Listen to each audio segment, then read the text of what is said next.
Roses, the queen of flowers. They are loved for their beauty and their scent.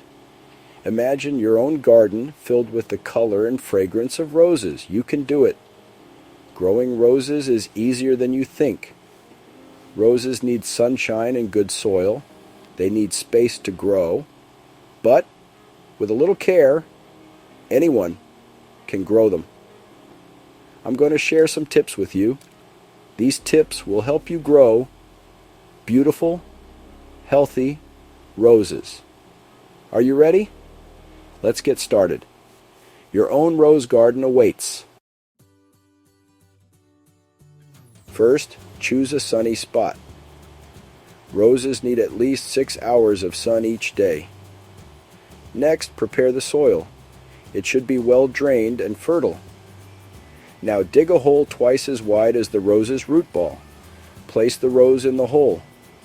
Make sure the bud union, the knobby part where the rose was grafted, is level with the soil. Fill the hole with soil. Water it well. Add a layer of mulch to keep the roots cool. Roses need regular watering, especially when they are first planted. Water deeply once a week. Water at the base of the plant, not on the leaves.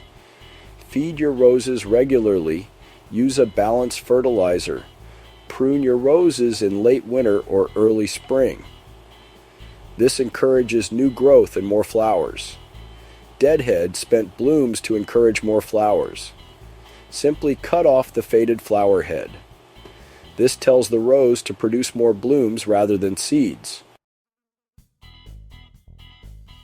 Keep an eye out for pests like aphids and black spot.